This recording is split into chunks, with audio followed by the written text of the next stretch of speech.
आज Doubtnut app download करें।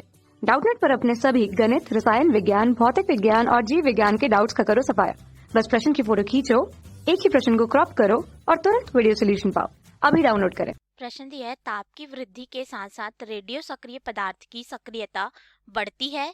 हम लोग को बताना है कि यह कथन सत्य है कि असत्य है। तो आइए हम लोग इस प्रश्न का यहाँ पे उत्तर देते हैं और इसको समझते हैं।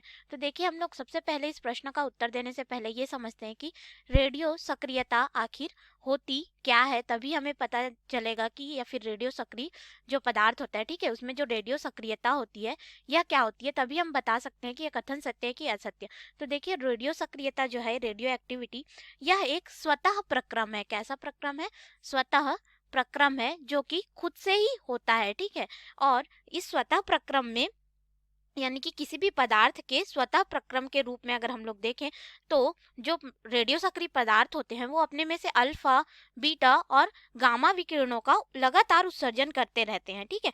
और इस उत्सर्जन के पश्चात जब ये लोग अपने आप को रेडियो सक्रिय पदार्थ से इस सामान्य पदार्थ में परिवर्तित नहीं करते, तब तक यह स्वतः प्रक्रम जो है चलते रहता है। यानी कि रेडियो सक्रियता क्या हो गई? किसी पदार्थ का स्वतः ही अपने आप अल्फा, बीटा और यहाँ पे गामा किरणों को, जिसको बैकरल किरणों के नाम से भी जाना जाता है, निकालने की जो घटना होती है उसे ही हम लोग रेडियो सक्रियता कहते हैं।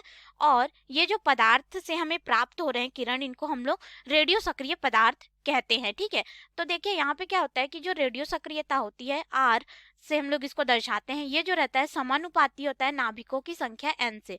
क्यों? क्योंकि ये जो अल्फा, बीटा और यहाँ पे गामा विकिरण है, ये हमें नाभिक से ही प्राप्त होते हैं। यानी कि जो रेडियो सक्रिय पदार्थ होते हैं वो अपने आप को स्थायी नाभिक में परिवर्तित करने के लिए इस प्रकार से अपनी ऊर्जा का उत्सर्जन करते हैं और अपने आप को स्थायी नाभिक में परिवर्तित करते हैं। तो जितनी ज़्यादा नाभिकों की संख्या होगी, रेडियो सक्रियता उतनी ही ज़्यादा होगी, ठीक है। यानी कि यहाँ पे उनके अल्फा, बीटा, गामा किरणों को उत्सर्जित करने की संख्या भी अधिक होगी। जैसे कि आपने सुना ही होगा, जो पोलोनियम होता है, PO से जिसको हम लोग दर्शाते हैं, 84, 210, यह हमारा यूरेनियम की अपेक्षा में लाखों गुना अधिक जो है रेडियो सक्रिय तत्व होता है पोलोनियम, ठीक है। किसकी तुलना में अगर हम लोग यहाँ पे बात करें? यूरेनियम 92 की तुलना में, ठीक है। अब देखिए, इसमें हम लोग रेडियो सक्रिय पदार्थ की सक्रियता जो है ताप पर निर्भर करती है कि नहीं, ये हमें बताना है। तो देखिए, यहाँ पे ये क्या है कि स्वतः ही प्रक्रम है, अपने आप हो रहा है, ठीक है। अब चाहे हम लोग ताप को यानी कि कोई भी भौतिक परिवर्तन करें, ताप दाब में परिवर्तन करें, तो इस पर कोई प्रभाव नहीं पड़ेगा, क्योंकि ये अपने आप को अस्थायी नाभिक से स्थायी नाभिक में बदल रहा है स्वतः ही, प्राकृतिक रूप से। इसको किसी भी तरह से ताप या फिर दाब की आवश्यकता नहीं है। अर्थात हमारा ये जो दिया गया कथन है कि ताप वृद्धि के साथ रेडियो सक्रिय पदार्थ की सक्रियता बढ़ती है, तो यह कथन कैसा हो जाएगा?